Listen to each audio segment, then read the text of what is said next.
बिस्मिल्लाहिर्रहमानिर्रहीम। अस्सलाम वालेकुम। प्रोग्राम ऑफ द फील्ड के साथ मैं हूं Umar Farooq. Pakistan super league season 7 के जो पहला राउंड है वो आज इख्तिताम पजीर होगा और आज आखिरी मैच जो है पहले राउंड का वो क्वेटा ग्लैडिएटर्स और मुल्तान लाहौर कलंदर्स के दरमियान खेला जाएगा। क्वेटा ग्लैडिएटर्स ने टॉस जीता है और फील्डिंग का फैसला किया है और ये एक जो रिवायत बनी थी पिछले पीएसएल के मिड से लेके इस पीएसएल के स्टार्ट में और अभी तक कि टॉस जीतो और पहले फील्डिंग करो। हालांकि पिछले कुछ मैचेस में हमने देखा बहुत सारे रन भी पड़े इस पे और बहुत बड़ा बड़ा टारगेट भी दिया गया। 229 तक रन गए, 217 भी बने, 218 भी बने, लेकिन अभी तक जो भी टीम टॉस जीती है वो पहले फील्डिंग का फैसला करती है और टारगेट चाहे जितना बड़ा हो। और उम्मीद कर रहे हैं कि लाहौर के अंदर बड़ा टारगेट देगी। और उसके बाद एक और बड़ी और खुशी की खबर यह है कि पाकिस्तान सुपर लीग सीजन 7 का जो दूसरा राउंड है उसके लिए एनसीओसी ने पहले इसको भी 2 हिस्सों में तकसीम किया गया है। 10 तारीख को 10 फरवरी से 15 फरवरी तक जो पीएसएल का राउंड खेला जाएगा उसमें 50% जो है वो क्राउड की गुंजाइश होगी, जबकि 15 फरवरी से लेकर 27 फरवरी तक जो होगा उसमें 100% क्राउड के साथ जो है वो पाकिस्तान सुपर लीग पूरे जोबन पे और पूरे जो है कह लें कि एक मुकम्मल तरीके से जो है एक जो प्लान था पीसीबी का उसके हिसाब से होगा। और क्राउड के लिए और शायकीन के लिए यकीनन बहुत बड़ी खुशखबरी है। जिन्होंने टिकट्स ले रखी हैं वो खुद को तैयार कर लें।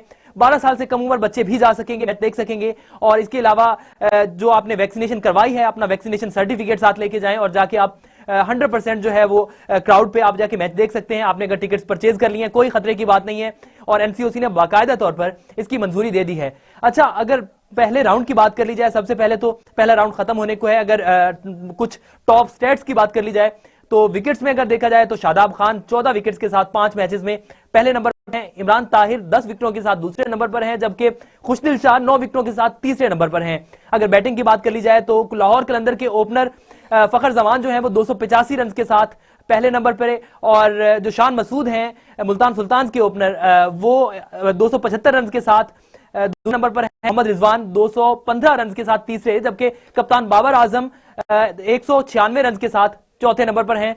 तो एक कॉमन चीज जो हमें टॉप स्कोरर्स में दिख रही है वो सारे के सारे ओपनर्स हैं। आता हूं हमारे डिस्कशन पैनल की तरफ।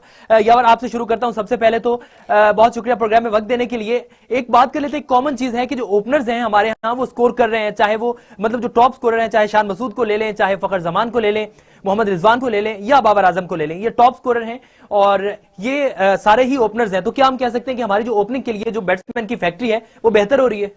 बिस्मिल्लाहिर्रहमानिर्रहीम। ओपनर्स की जो आपने अभी बात की है कि फैक्ट्री बेहतर हो रही है और मेरा ख्याल है कि जितने ओपनर्स परफॉर्म कर रहे हैं वो सारे सीनियर हैं एक तो और डोमेस्टिक में भी परफॉर्म करके आए हैं। टॉप ऑर्डर आपका जब रन्स करता है तो टीम हमेशा वो टीम विन करती है। आप देख लें, शान मसूद अच्छा परफॉर्म कर रहे हैं, फखर जमान टॉप पर हैं, बाबर आजम है, मोहम्मद रिजवान है। तो जो भी बैट्समैन टॉप ऑर्डर जो बैट्समैन है वो रन्स करता है तो नीचे वाले बैट्समैनों के लिए आसानी हो जाती है। तो उसी लिहाज से ये जो ओपनर्स परफॉर्म कर रहे हैं तो ये बहुत पाकिस्तान के लिए खुश आइंद बात है कि जो ओपनर्स परफॉर्म कर रहे हैं और सिलेक्टरों के लिए मुश्किल पैदा कर रहे हैं कि किसको T20 स्क्वाड में रखा जाए और किसको नहीं। और आज फखर जमान अगर फिर 100 स्कोर करते हैं, सेंचुरी स्कोर करते हैं तो मेरा ख्याल है कि उनको बीट करना मुश्किल हो जाएगा क्योंकि वो फुल फॉर्म में हैं। तो लेट्स सी, अभी मैच स्टार्ट हुआ है, देखें क्या होता है। अच्छा शहबाज, आपकी तरफ आता हूं। आज क्योंकि डिस्कशन भी बड़ी लंबी है, एक पहला जो मरहला है पीएसएल का वो आज इख्तिताम पजीर होने जा रहा है, मुकम्मल होने जा रहा है यूं कहिए कामयाबी से। और दूसरे सीजन का जो है सीजन 7 के दूसरे मरहले का जो है वो आगाज लाहौर से 10 फरवरी से होगा। टीम जो है वो भी उनकी अगर बात कर ली जाए, इस्लामाबाद यूनाइटेड लाहौर पहुंच चुकी है और इसके अलावा पिशावर ज़ल्मी भी लाहौर पहुंच चुकी है, मुल्तान सुल्तान भी लाहौर पहुंच चुकी है। अगर आज के मैच की बात कर ली जाए, जैसे अभी यावर ने बात की फखर जमान की, कितना क्या आपको लगता है कि आज फिर क्वेटा ग्लैडिएटर्स का टॉस जीतना, फील्डिंग का फैसला करना, हालांकि इसके नतायज बहुत भयानक निकल चुके हैं, हमने देखा पिछले मैचेस में। बिस्मिल्लाहिर्रहमानिर्रहीम। कल आपने देखा होगा कि शादाब ने टॉस जीत के पहले बैटिंग का फैसला किया है क्योंकि इस टाइम जो है ना पिच अपना बिहेवियर टोटल चेंज कर चुकी है क्योंकि बहुत ज्यादा मैचेस हो चुके हैं। तो यार इनका डिसीजन गलत है, लेकिन कल देखें कि कितने बड़े मार्जिन से इस्लामाबाद जीती है। तो आई थिंक मेरे ख्याल में सैफी भाई ने पिच देखा होगा आज, उन्होंने अपनी सोच से जो टॉस जीत के, वो हमेशा ही उनकी यही प्रायोरिटी होती है कि वो पहले फील्डिंग करते हैं। तो मेरा ख्याल यही है कि आज मैच अच्छा होगा और सरफराज अहमद के लिए यहाँ से बैकअप करने का भी बहुत सुनहरी मौका है। अगर आज कोयटा मैच जीतती है तो अगले राउंड के लिए उनके लिए आसानियां होंगी। जैसे कि आपको पता है कि कराची बॉटम पे है और उसके बाद कोयटा बॉटम पे है, तो इसके लिए सरफराज को इसी चीज को देखते हुए ये मैच जीतना बहुत जरूरी है कोयटा के लिए। यावर, जेम्स विंस का इजाफा, उसका प्रोग्राम उसमें आना, स्क्वाड में आना, और यकीनन बहुत फर्क पड़ेगा क्योंकि वो ओपन करेंगे। और उसके बाद इस्लामाबाद की हम बात करेंगे बाद में क्योंकि पॉल स्टर्लिंग तो चले गए। पहले कोयटा ग्लैडिएटर्स पे बात करते हैं। जेम्स विंस का एडिशन कैसे देखते हैं? जी बिल्कुल, वो अच्छा परफॉर्म कर रहे हैं और रिसेंटली उनकी सीरीज भी खत्म हुई है, तो उन्होंने टीम ज्वाइन की है। मेरा ख्याल है कि जैसी विकेटें बिहेव कर रही हैं अब तो बड़े स्कोर हो रहे हैं, छक्के चौके ज्यादा लग रहे हैं, लोग एंजॉय कर रहे हैं टीवी पे भी और ग्राउंड में भी जाके एंजॉय कर रहे हैं। तो मेरा ख्याल है कि उनका जो मतलब उनको ऐड किया गया टीम में, तो वो एज ए बैट्समैन अच्छा परफॉर्म करेंगे और एक्सपीरियंस भी है उनके पास और करंटली वो परफॉर्म भी करके आए हैं। तो मेरा ख्याल है कि वो अच्छा परफॉर्म कर गए तो अपनी टीम को जीत के करीब ले जाएंगे। अच्छा, सरफराज का उनके अगर करियर को देखा जाए शहबाज, तो उनके करियर के हिसाब से ये कितना इंपॉर्टेंट होगा? क्योंकि उनकी एज भी काफी हो चुकी है, उनको काफी सारे मसाइल का भी सामना है, ऑलरेडी टीम के अंदर उनकी जगह नहीं बन रही है। तो ये सीजन देख के फिर फैसला होगा कि उनका फ्यूचर क्या है, या वो किस करवट बैठते हैं, या उनके मुस्तकबिल में वो क्या पाकिस्तान टीम में दिख रहे हैं। एक से बढ़ के एक जो प्लेयर है वो परफॉर्म कर रहा है, स्पेशली अगर शादाब की भी बात कर ली जाए तो कैप्टेंसी के लिहाज से अगर देखा जाए कितना इंपॉर्टेंट होगा ये वाला मैच और ये वाला सीजन मोहम्मद सरफराज अहमद के लिए?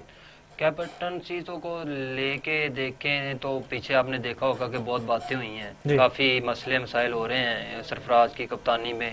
नसीम शाह भी आज जोड़ रहा था और भी काफी प्लेयर में से कुछ लोगों ने बोला है कि उनको अपनी बैटिंग पे फोकस करना चाहिए, अपनी परफॉर्मेंस पे फोकस करना चाहिए। जितना वो ये चीजों पे फोकस करते हैं तो मेरे ख्याल में ये उनके लिए इस टाइम जो है सिचुएशन है सैफी भाई की, वो तो ऐसे ही लग रहा है कि जैसे अभी तक उनका जो कैरियर है वो इख्तिताम पजीर हो रहा है।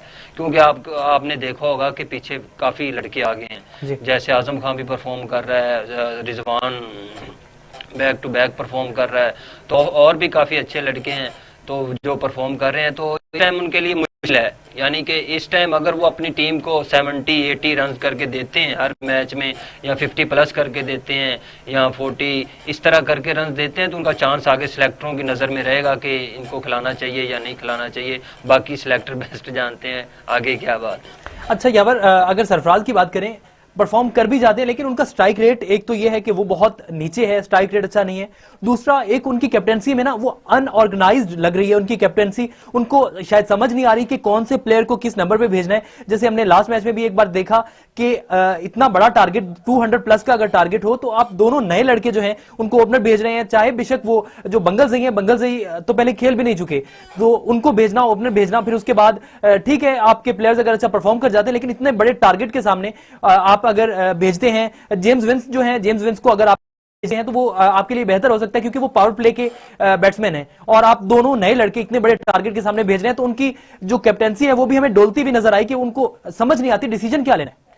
देखें, सरफराज की बात की जाए तो वो एक अच्छा कप्तान है क्योंकि रिसेंटली उसने पाकिस्तान को ऐसी सीरीज जितवाई है जो मतलब कि पाकिस्तान टूर्नामेंट से बाहर हो जाता था तो उसकी अच्छी कप्तानी की वजह से टूर्नामेंट में दोबारा वापस आ जाता था।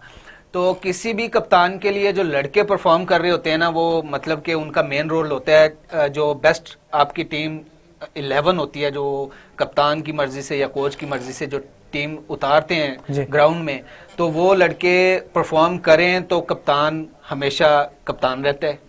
उसकी वजह से, लड़कों की वजह से कोच जो है वो बरकरार रहता है। लड़के परफॉर्म ना करें, कप्तान ऑटोमेटिकली नीचे आ जाता है और कोच भी टीम से फारिग किया जाता है।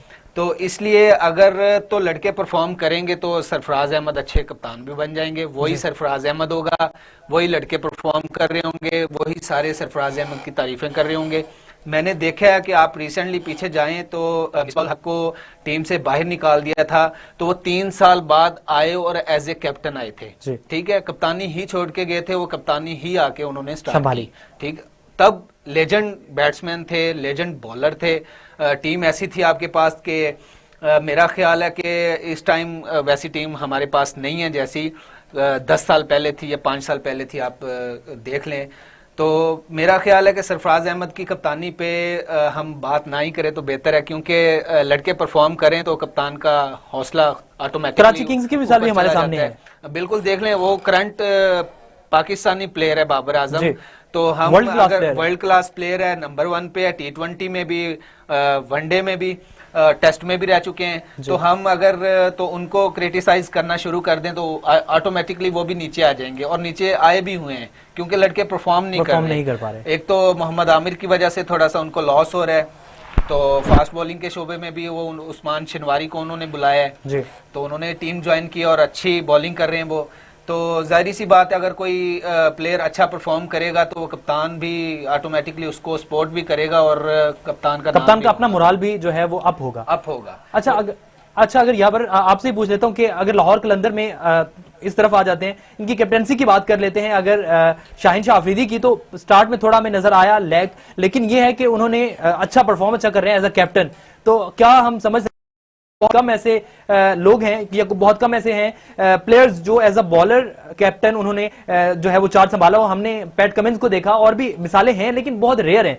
तो अगर देखा जाए उनको, जैसे शादाब खान ने इंप्रूव किया, तो उनको भी अपनी बैटिंग इंप्रूव करनी चाहिए, ताकि अगर कल को वो एक कप्तान के तौर पे, वैसे तो अभी बैकअप पे रिजवान भी हैं, फिर उसके बाद शादाब भी हैं, लेकिन अगर उनको डोर संभालनी पड़ती है टीम की।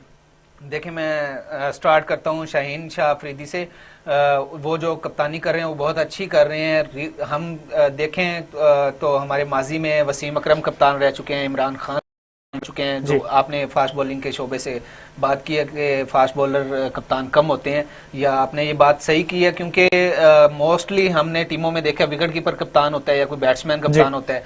तो जो फास्ट बॉलर कप्तान बना है तो वसीम अकरम रह चुके हैं, वकार यूनुस रह चुके हैं, आकिब जावेद रह चुके हैं, इमरान खान रह चुके हैं, और भी ऐसी कई, लेकिन ऑलराउंडर वाली झलक थी। आपकी बात सही है। और शाहीन शाह अफरीदी कप्तानी कर रहे हैं, ये बहुत जेल होके कप्तानी कर रहे हैं, लड़कों के साथ इंजॉय करते हैं। आप किसी भी लड़के के साथ ग्राउंड में एंजॉय करेंगे, जैसे लाइक मोहम्मद रिजवान अपने प्लेयर्स को छिक्का भी लग जाता है, उसको फिर भी अप्रिशिएट करते हैं।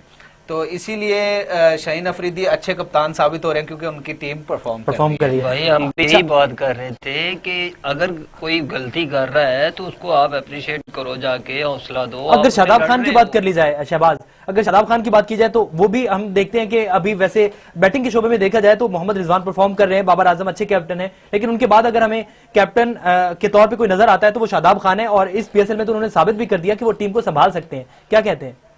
मैंने तो उसको 2 साल पहले बोल दिया था कि तू पाकिस्तान का कप्तान है, और तेरे हाथ में जब डोर आएगी तो टीम बहुत अच्छा परफॉर्म करेगी। तो बोल रहा था कि यार ये अल्लाह ताला की देन होती है, बाकी जो भी कप्तान है ना उसको फ्रंट से लीड करना चाहिए। बिल्कुल, जो भी कप्तान है, आप देख लें, मोहम्मद रिजवान को देख लें, वो फ्रंट से लीड कर रहा है कप्तानी को, शाहीन को देख लें वो फ्रंट से लीड कर रहा है, और भी दूसरे कप्तान को देख लें, बाबर आजम, चलो बैड टाइम है, टीम नहीं साथ दे रही, लेकिन वो कुछ ना कुछ तो कर रहे हैं ना साथ। बिल्कुल, वो फ्रंट से लीड तो करता है, चौथे नंबर पे टॉप स्कोरर है, वो लड़ता भी है ना। अब बैटिंग में भी कुछ कर रहा है, वैसे भी उसकी देख लें फीलिंग सैड होती है, यार मेरी टीम कुछ नहीं कर रही। तो ये चीजें हैं, बाकी कप्तान भी कर रहे हैं, सबको कूल होकर चलना चाहिए। आप देखें, अबे बॉल पकड़ो, ये करो वो करो, थोड़ा सा हौसले से टीमें चलती हैं। इस तरह एकदम आप कह दें कि यार इसको मैं मार दूं या जो भी कर दूं, सिस्टम यही है, सब परेशान है। लेकिन जो पाकिस्तान चैंपियन बना है वो सारे थ्रू आउट लड़कों की मेहनत थी। आप देख लें, फखर भाई ने चैंपियन ट्रॉफी में 100 किया, ठीक है, अल्लाह ना करे वो 9 बॉल ना होती और फखर भाई आउट हो जाते, पाकिस्तान ने करना था, प्रेशर जो था वो सारा 250 करना था, और बैक टू बैक विकेटें गिरनी थी। इंडिया के मैच की, इंडिया वाले मैच का वैसे भी प्रेशर होता है। तो बाकी अल्लाह ताला की जात इज्जत देने वाली होती है, थोड़ा कूल माइंड होके चले तो सब ठीक हो जाता है। और कप्तानी की शादाब की बात करें, पूरा पाकिस्तान देख रहा है, पूरा वर्ल्ड देख रहा है वो जिस तरह कप्तानी कर रहा है, ठीक है। एक बॉलर नंबर 4 पे आके आपको 91 करके दे रहा है, 52 करके दे रहा है, अच्छी बैटिंग करके दे रहा है, और तेज स्कोरिंग कर रहा है। सबसे मेन चीज देखें क्या है, 24 बॉलों पे 50 कर दिया, 36 बॉलों पे इस तरह 98 कर दिया, 44 बॉलों पे कर दिया। ये चीज होती है, यही कप्तानी होती है जो फ्रंट से लीड कर रहा हो, ठीक है, बॉलिंग में भी, बैटिंग में भी, फील्डिंग में भी। आपने पिछले मैच में देखा होगा, 90% मैच इस्लामाबाद जीत चुकी थी, लेकिन शादाब मिड ऑन पे था जी, मिड ऑफ पे था, फिर उसके बाद कवर पे गया है, सारे फील्डर आ गए हैं, वो बाहर फील्डिंग कर रहा है, भाई वो कर रहा है, उसको पता है इधर मेरी जरूरत है, और वो बाहर जाके फील्डिंग, वो भी कवर पे खड़ा हो सकता है, वो भी कह सकता है मैं कवर पे खड़ा होकर फील्डिंग कर लूंगा, क्या है मैच तो जीते। लेकिन जहां पे वही कैप्टन होता है जहां पे जरूरत होती है। ठीक है जी, यहाँ पे वक्त एक छोटे से ब्रेक का, ब्रेक के बाद वापस आते हैं, डिस्कशन जारी है। वेलकम बैक जी। बात कर लेते हैं सबसे पहले तो रॉयल कलंदर्स की बैटिंग पे। एक ओवर ऑलमोस्ट हो चुका है, 6 रन है, कोई खिलाड़ी आउट नहीं है। और अभी थोड़ा पीछे आते हैं, पाकिस्तान सुपर लीग के पहले राउंड की बात कर लेते हैं, जिसमें हमने देखा कि कराची किंग्स जो है वो बहुत डाउन जा रहा है, मुसलसल मैचेस हार रहे हैं, 5 मैचेस खेले, 5 ही हार गए। और ब्रेक से पहले भी हम लोग ये डिस्कस कर रहे थे कि किस तरह से बाबर लीड करने की कोशिश भी कर रहे हैं, टॉप स्कोरर भी हैं, चौथे नंबर पे हैं, लेकिन टीम उस तरह से जेल होके खेल नहीं पा रही और उस तरह के प्लेयर्स भी नहीं है हकीकी। अगर बात की जाए, शहबाज क्या कहते हैं आप बाबर आजम के बारे में, क्योंकि उनकी कैप्टेंसी और उनको जिस तरह की टीम मिली, या कह लें कि जो जिस तरह की उनकी टीम है, फिर आमिर का भी चले जाना, इलियास का भी चले जाना, क्या कहते हैं? बाबर भाई इस टाइम तो फुल टेंशन में है, वो बेचारा कह रहा, यही सोच रहा था, आपने देखा होगा कैमरा मैन उस पे कैमरा मार रहा था, वो बहुत टेंशन में है कि यार हमारे साथ हो क्या रहा है। आप देखें कराची की टीम है, कराची में मैचेस चल रहे हैं और 5 के 5 मैच टीम हार गई है। देखें अब उनके लिए तो टेंशन की बात है ना, कि यार एक टीम है, हमारे सिटी की टीम है और हमारी टीम इधर से आ रही है। तो काफी लड़के ना, मैं उनकी बैटिंग में कुछ नहीं देख रहा। बाबर भाई आउट होते हैं, शर्जील आउट होता है तो बैटिंग खत्म हो जाती है, पता ही नहीं लगता कौन आएगा, कौन करेगा, कौन नहीं करेगा। बाबर भाई उधर क्या करे, बाबर कर रहा है, वो सपोर्ट दे रहा है टीम को यार, कोई साथ खड़ा तो हो, कोई साथ आके जो उनकी बेसिक चीजें हैं वो उनपे तो खेल रहा है ना, वो कम से कम 7-8 स्कोर लेके तो चलता है ना टीम के लिए, और इतना स्कोर बहुत होता है। अगर आपके साथ एक हार्ड हिटर बैट्समैन है और आप इतना उसको सिंगल दे रहे हैं, आप खेलो यार, अब मारो। शर्जील भाई भी थोड़ा जल्दी कर जाते हैं, वो आते हैं, जितना खेलते हैं बहुत खूबसूरत खेलते हैं। जिस दिन वो 15-20 ओवर खेल गए ना, तो उस दिन नक्शा कुछ और होगा कराची किंग्स का। लेकिन इस टाइम कमबैक करना कराची के लिए बहुत मुश्किल हुआ पड़ा है। आप इस चीज का आपको भी पता है और यावर भाई को भी पता है कि इस टाइम जो कराची की सिचुएशन है वो बहुत नीचे है। तो हमारी दुआ है कि किसी तरह वो आ जाए ऊपर, और बहुत मजा आएगा अगर बाबर आजम आता है लाहौर में। आपको पता है कि वर्ल्ड क्लास प्लेयर हैं बिल्कुल, और उनका होम ग्राउंड भी है, लाहौर, और अवाम देखना चाहती है बाबर को कि यार सेमीफाइनल फाइनल में टीम बाबर आजम की हो। अच्छा यावर, हमने देखा कि यहाँ पे क्राउड अलाउड है 100%, यहाँ पे कंडीशंस भी कुछ और हैं, यहाँ पे प्लेयर्स की परफॉर्मेंस भी कुछ और होगी, ऑफ कोर्स कुछ और होगी, क्योंकि बाबर का होम ग्राउंड है। और उसके बाद ये तो बात सही है कि उनका टीम कॉम्बिनेशन नहीं बन रहा कराची किंग्स का, जिस तरह की टीम बाबर जिस तरह से लीड करते हैं, लेकिन कोई परफॉर्म नहीं कर पा रहा। लेकिन यहाँ पे आने से, कंडीशंस चेंज होने से कितना फर्क पड़ेगा कराची किंग्स की परफॉर्मेंस पे? क्योंकि इंजमाम पहला मैच जब हुआ था, उसके बाद इंजमाम उल हक ने भी ये कहा था, उन्होंने कहा था कि अब कराची के लिए कम बैक करना जो है वो मुश्किल होगा। देखिए, मैं एक बात यहाँ पे शेयर करता हूँ कि एक अच्छा लीडर जो होता है ना, वो भेड़ियों के साथ जो शेर खड़ा होता है ना, वो भेड़िए भी शेर बन जाते हैं। इनके साथ जो कोच हैं वसीम अकरम, वो एक लेजेंड है, तो वो कमबैक करवाएंगे ही करवाएंगे। और साथ पाकिस्तान टीम के कप्तान हैं टीम के साथ, तो वो भी कप्तानी कर रहे हैं। लड़के जेल होंगे, थोड़ा सा कंडीशन चेंज होगी, लाहौर में आके खेलेंगे। एक तो होम ग्राउंड है बाबर का, तो दूसरा विकेटें यहाँ पे बहुत अच्छी हैं, स्पोर्टिव विकेटें हैं, बैटिंग को सपोर्ट करती हैं, बॉलिंग को भी करती हैं। मतलब कि जिस कैलिबर का प्लेयर होता है विकेट उसको वैसा बना देती है। तो यहाँ पे आके जब मैच खेलेंगे, अभी तो बड़े मैचेस पड़े हैं जी, टीम टूर्नामेंट से बाहर हो के मैंने देखी है कि टूर्नामेंट का वो कप उठा लेती है और कम बैक कर लेती है, सेमीफाइनल फाइनल जीत लेती है। तो अभी इनके काफी मैचेस पड़े हैं, अभी रिसेंटली जो मैच हो रहा है, अभी ये भी चल रहा है मैच, तो अभी देखें, लेट्स सी कि क्या होता है। कराची किंग मेरे ख्याल में सेमीफाइनल का कैंडिडेट है। अच्छा, इस्लामाबाद यूनाइटेड की अगर बात कर लें, उनके पॉल स्टर्लिंग फाइनली अब चले गए हैं और उनकी जगह पे भी प्लेयर आ चुके हैं, लाइम डॉसन उनको रिप्लेस करेंगे, और जो पॉल स्टर्लिंग है वो जा चुके हैं। कितना असर पड़ेगा उनकी ओपनिंग स्टैंड पे? क्योंकि एक नया प्लेयर आना, फिर उसका टीम में जेल होना, फिर उस तरह से एक कॉम्बिनेशन बनना, फिर उसके बाद लीड करना उस तरह से टीम को। मेरे ख्याल में कोई फर्क नहीं पड़ेगा खास, क्योंकि आपको पता है कि कॉलन मनरो पिछले सारी बीएसएल ओपन खेला है और लेफ्टी और राइटी का कॉम्बिनेशन बहुत अच्छा होता है। मेरे ख्याल में मैं स्पेशली उसको भाईजान कॉलन मनरो और एलेक्स हेल्स को ओपनर भेजें और उनके साथ जो भी है पीछे आपकी बैटिंग एंड सके। इस्लामाबाद यूनाइटेड हिटिंग बहुत है, बिल्कुल बैटिंग भी बहुत है, बॉलिंग भी बहुत और फील्डिंग भी कमाल है। तो मेरे ख्याल में उनको फर्क नहीं पड़ेगा, लेकिन एक प्लेयर के जाने से होता है थोड़ा सा मोरल डाउन होता है टीम का। लेकिन जो ओपनर है ना, आपको पता बहुत मेन कैंडिडेट था कॉलन मैनरो, रिसेंटली उसने बिग बैश की अच्छी बारियां खेली हैं। तो इस तरह उनके पास है बैकअप है कि वो पॉल स्टर्लिंग की जगह पे भी उनको रिप्लेस करें और कॉलन मैनरो, मतलब आपका ये कहना है कि जो नए प्लेयर्स हैं या जो कॉलिन मनरो हैं वो अच्छे से रिप्लेस कर सकते हैं पॉल स्टर्लिंग को, और पॉल स्टर्लिंग को ओपनर भेजना चाहिए एलेक्स सेल्स के साथ। हाँ बिल्कुल, ऐसे ही आपने देखा होगा कॉलन मैनरो आता है, वो स्ट्रगल कर रहा होता है। दायरा जब खत्म हो जाता है ना, वो दायरे की मैं भी ओपनर हूँ, मुझे पता है कि यार जिसकी सर्कल का क्या फायदा होता है, ओपनर को क्या बेनिफिट्स होते हैं। ठीक है, आपकी हाफ शॉट लगती है तो वो जाती है। तो इसी तरह वो कॉलन मैनरो के लिए ये बहुत अच्छा साइन होगा अगर वो शदाब उसको ओपनर भेजता है एलेक्स सेल के साथ, तो बहुत अच्छा कॉम्बिनेशन बनेगा और इनकी जोड़ी बहुत ही कमाल खेलेगी मेरे ख्याल में। अच्छा, मुल्तान सुल्तान की तरफ आ जाते हैं। यावर अभी तक अनबीटन, 5 मैचेस खेले, 5 ही जीते। Brilliant captaincy, brilliant team work, brilliant performance, हर लिहाज से देखा जाए परफेक्ट। अगर उनकी बैटिंग साइड देख ली जाए तो पहले नंबर पे फखर जमान है, उसके बाद उनके दोनों ओपनर्स जो हैं वो दूसरे और तीसरे नंबर पे टॉप स्कोरर हैं। अगर बॉलिंग की बात कर ली जाए तो उन्हीं के 10 विकेटों के साथ जो है वो इमरान ताहिर हैं और 9 विकेटें खुशदिल शाह की हैं। तो अगर ये बात कर ली जाए ओवरऑल, मतलब उनके हर शोबे में काम हो रहा है और हर प्लेयर जो है वो फॉर्म में है। अगर उनकी फील्डिंग की बात कर ली जाए तो अच्छी फील्डिंग है। क्या इसका क्रेडिट रिजवान को तो जाता ही है, लेकिन क्या उनका इतनी कामनेस और इतना प्लेयर्स को रिलैक्स रखना, क्या यही वजह है इसकी? देखें, वो पहले मैच में ही उनका मोमेंटम बन गया था, वो मैच जीत गए थे, तो उस लिहाज से भी काफ़ी फ़र्क पड़ता है। लड़के सारे परफॉर्म कर रहे हैं, फॉर्म में है सारे, और जब आपके पास कोई ऑलराउंडर अच्छा मिल जाए तो एक ऑप्शन आ जाती है आपके पास बैटिंग बढ़ाने की या बॉलर बढ़ाने की। तो खुशदिल शाह एक अच्छा ऑप्शन था उनके पास, उसकी वजह से एक वो बैट्समैन ऐड कर लेते हैं जिसकी वजह से वो लंबा स्कोर भी कर लेते हैं और ख़ुद भी परफॉर्म कर रहे हैं वो एज ए कैप्टन। और ये बहुत बड़ी बात होती है कि कप्तान कोई अच्छा परफॉर्म कर रहा हो तो उसके जो प्लेयर्स होते हैं वो ऑटोमेटिकली परफॉर्म करना शुरू कर देते हैं।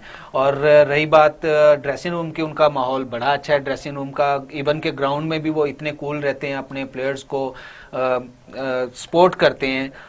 उनको छक्का चौका लगता भी है फिर भी वो अप्रिशिएट कर रहे होते हैं। तो ये बहुत बड़ी बात होती है क्योंकि हमेशा जो दरख्त झुका होता है फल उसी को लगता है।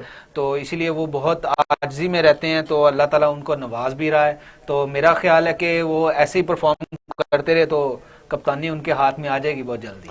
अच्छा शहबाज, पहले मरहले की बात करी जाए तो मुल्तान सुल्तान के जो कोच हैं एडी फ्लावर, वो अवेलेबल नहीं होंगे और 13 तारीख तक वो उनकी एंगेजमेंट्स हैं और उसके बाद वो वापस आएंगे और टीम को ज्वाइन करेंगे। उसी तरह से कितना क्या इनकी परफॉर्मेंस में कुछ उतार चढ़ाव आएगा इस दौरान? नहीं, इतना खास नहीं है, क्योंकि जब कैप्टन स्ट्रांग हो ना, कैप्टन फ्रंट से लीड कर रहा हो, तो कोच क्या वो जो जगह होती है वो कवर कर लेता है। तो रिजवान भाई अच्छा कवर करेंगे, उनके जाने से कोई खास फर्क नहीं होता, कोच का फर्क पड़ता है। लेकिन वो कोच अगर जा भी रहे हैं तो वो एक टीम कॉम्बिनेशन छोड़ के जा रहे हैं।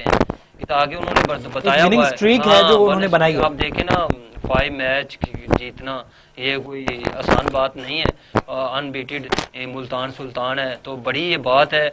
इसमें कप्तान और कोच का बहुत अहम रोल होता है। तो मेरे ख्याल में उनको कोई फर्क नहीं पड़ेगा उनके जाने से, और जैसे वो आएंगे तो और अच्छा होगा और अच्छा होगा। अच्छा, एक और चीज इंपॉर्टेंट, उन्होंने शहबाज आपने भी बात की यावर कि पहले मैच में जो उन्होंने चेज किया, क्योंकि एक बंदे को अपनी वर्थ पता होना, अपनी पोटेंशियल उसमें कितना है ये उसको पता होना, ये सुल्तान को पहले ही मैच में पता चल गया। क्योंकि एक बंदा अगर पहले ही मैच में 207 रन का टारगेट अगर चेज कर लेता है तो ऑफकोर्स उसको पता है कि मेरे अंदर इतना पोटेंशियल है कि इतनी गेंदें कब अगर उसने चेज किया तो वो 250 के करीब आसपास जा सकता है, 225-30, और वो उन्होंने करके भी दिखाया। तो यही वजह थी क्या उनकी पॉजिटिव जो उनके जहन में आया कि हमारे इतना पोटेंशियल है, हमारा टीम कॉम्बिनेशन है, हमारे प्लेयर्स ऐसे हैं जो परफॉर्म कर सकते हैं। ऐसा जाहिर सी बात है, जो गेम का इक्का होता है वो एंड पे ही दिया जाता है। तो इसीलिए उनके पास जो मेन स्ट्रेंथ थी वो उसी पे गए, उन्होंने चेज किया स्कोर और बड़ा अच्छा चेज किया उन्होंने। तो ये देख लें कि मेरा ख्याल है कि कंडीशन चेंज होने की वजह से मुल्तान सुल्तान की थोड़ा सा फर्क तो आएगा, हर टीम में आएगा, अकेले मुल्तान सुल्तान में नहीं आएगा। तो जैसे हमने कराची की बात की है कि अगले मैचेस में उनके लिए हम कमबैक देख रहे हैं कि कमबैक कर सकते हैं वो, क्योंकि काफी मैचेस हारने के बाद एक टीम एकदम से उठती है तो वो बॉटम से टॉप पर जाती है। तो मेरा ख्याल है कि वैसे ही अगर कराची के साथ होगा तो मुल्तान सुल्तान के साथ भी तो हो सकता है। जैसे आप देख लें, हमने स्पिनर्स के बारे में बात की थी, कराची में स्पिनर्स को सपोर्ट कर रही थी विकेटें। यहाँ जो कजाफी स्टेडियम की विकेट है ये स्पिनर को इतना सपोर्ट नहीं करती, फास्ट बॉलिंग को सपोर्ट करती है। तो यहाँ पे सिनेरियो कुछ और होगा मैच का। ठीक है, यावर बशीर और शहबाज हमारे साथ मौजूद हैं। यहाँ पे वक्त एक छोटे से ब्रेक का, वापस आते हैं, आपको मैच के बारे में भी अपडेट देते हैं जो अभी लाहौर कलंदर्स की क्वेटा ग्लैडिएटर्स के खिलाफ बैटिंग जारी है एक छोटे से ब्रेक के बाद।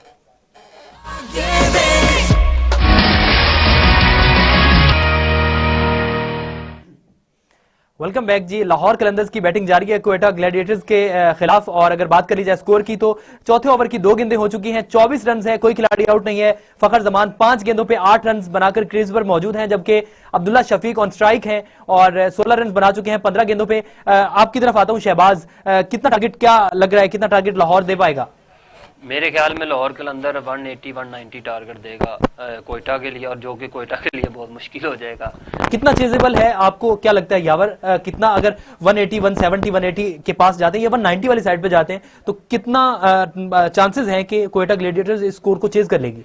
देखें, बाद में थोड़ा बॉलिंग करना मुश्किल होता है क्योंकि ड्यू फैक्टर की वजह से बॉलर्स के लिए मुश्किल हो जाता है, फास्ट बॉलिंग के लिए, स्पिनर्स के लिए भी इवन के मुश्किल होता है। लेकिन 170 तक अगर स्कोर वो डिफेंड करते हैं तो 170 वो चेज कर सकते हैं। अगर इससे थोड़ा सा ऊपर जाता है रन तो मुश्किल हो जाएगी कोयटा के लिए। अच्छा, पेशावर ज़ल्मी एक ऐसा फैक्टर था, आज हमने उस पर बात नहीं की क्योंकि पहला जो राउंड है वो खत्म हो गया, और पेशावर ज़ल्मी पे हमने बात नहीं की। अगर ओवरऑल परफॉर्मेंस देखी जाए शहबाज, पेशावर ज़ल्मी की कैसी रही पहले राउंड में? पेशावर ज़ल्मी की मेरे ख्याल में 50-50 रही है परफॉर्मेंस। जो भी आपने देखा होगा, जितने बड़े नाम खेल रहे हैं, जितनी बड़ी टीम है, उस तरह वो कर नहीं पाए। उनके साथ भी पहले 1-2 मैचेस में बैड लक हुई है कि वहाब भाई नहीं थे, 1-2 और प्लेयर नहीं थे, कामी भाई नहीं थे, उसकी वजह से उनको थोड़ा लॉस हुआ है। लेकिन पेशावर ज़ल्मी मेरे ख्याल में टॉप 4 में वो तो कंफर्म है। अच्छा, अगर बात की जाए डैरिन सैमी इस बार नहीं थे अनफॉर्चुनेटली, बात कर ली जाए अगर इनकी परफॉर्मेंस की तो कितना असर था डैरिन सैमी के होने से या उनके जाने से पेशावर ज़ल्मी पे कितना असर पड़ा है उनकी परफॉर्मेंस पे? क्योंकि हमने देखा कि जब से सैमी गए हैं उसके बाद से जो इनकी चाल ढाल है वो कुछ और है पेशावर ज़ल्मी की। देखें, ग्राउंड में कोई भी कोच आपके साथ इतना फ्रैंक हो जाए कि आपको वो जो आपके अंदर पोटेंशियल है उसको पता चल जाए, कोच को वो निकाल लेता है किसी न या फिर प्लेयर कोच ऐसा हो कि पहले आपके साथ वो एज अ प्लेयर खेलता रहे, फिर वो एकदम से एज अ कोच आ जाए आपके पास। बिल्कुल ऐसे ही है, और मेरा ख्याल है कि जो पेशावर ज़ल्मी है उसमें कम प्लेयर्स की चेंजिंग हुई है, ऑलमोस्ट वही प्लेयर हैं जो पहले सीजन से आ रहे हैं। तो इसलिए वो एक फ्रेंडली कोच थे, ग्राउंड का माहौल, ड्रेसिंग रूम का माहौल वो एक बना के रखते थे। वो जैसे कि वेस्ट इंडीज वालों की ये खासियत है कि वो ड्रेसिंग रूम का माहौल अच्छा रखते हैं। हाँ, ग्राउंड को, ड्रेसिंग को एक वो घर जैसा रखते हैं, घर जैसा पार्टी टाइप, वो हर टाइम वो एंजॉय करते हैं, प्लेयर्स हैं, एंटरटेनिंग एथलीट्स हैं, करते हैं, बिल्कुल ऐसे ही है। तो जब प्लेयर एंजॉय करेगा आपका तो ऑटोमेटिकली वो 110% परफॉर्म करता है। एक मैच में नहीं करता, अगले मैच में परफॉर्म करता है। अच्छा, हैदर की अगर बात कर लें, शहबाज, हैदर अली उस तरह से परफॉर्म नहीं कर पा रहे क्योंकि जिस तरह उन्होंने रीसेंट पीएसएल में परफॉर्म किया, क्या वजह है, क्या वो, और जब कंडीशंस बदलेंगी तो क्या वो भी बाउंस बैक करेंगे? मैं कह रहा हूँ आप हैदर अली की बैटिंग लाहौर देखिएगा, कमाल खेलेगा, क्योंकि आपने देखा होगा कुछ ऐसे मैचेस, कुछ ऐसी पिचेस उसको मिली हैं कि 1-2 दफा तो बॉल रुक के आया है ना, जिस पे हैदर आउट हुआ है, या बॉल रुक जाता था या थोड़ा सा बाउंस कर लेता था, तो इस वजह से हैदर आउट होता रहा है। लेकिन वो बहुत अच्छा प्लेयर है, माशाल्लाह टैलेंटेड प्लेयर है, वो इंशाल्लाह लाहौर में पेशावर ज़ल्मी के लिए कुछ खास करने वाला है मेरे ख्याल में। प्रेडिक्शंस पे आ जाते हैं यावर, कौन मैच जीतेगा आज का? आज का लाहौर कलंदर। शहबाज, क्यों लग रहा है ऐसे? अच्छा, मैं बताता हूँ क्यों। क्योंकि इनके जो ओपनर हैं वो फॉर्म में हैं, बॉलर फॉर्म में हैं, जो फील्डर हैं वो बॉलर की सपोर्ट करते हैं, कप्तानी अच्छी हो रही है, और मेरा ख्याल है कि वो जो पीछे वाला मैच एक वो मोरल हाई कर देता है आपका, वो जीते हुए हैं रिसेंटली। और मेन जो बात करते हैं हम, जो पाकिस्तान टीम में इस टाइम प्लेयर्स हैं वो लाहौर कलंदर में इकट्ठे खेल रहे हैं, उनकी पेस बैटरी अच्छी है, वो टारगेट को डिफेंड कर सकते हैं। ठीक है जी, प्रोग्राम का वक्त खत्म हो गया, लाहौर कलंदर्स की बैटिंग जारी है, क्वेटा ग्लैडिएटर्स का मैच जारी है, लेकिन हमारे प्रोग्राम का वक्त खत्म हो गया है। कल इसी वक्त दोबारा हाजिर होंगे, प्रोग्राम का वक्त खत्म हो गया, तब तक कल तक के लिए हमें इजाजत दीजिए, अल्लाह हाफिज।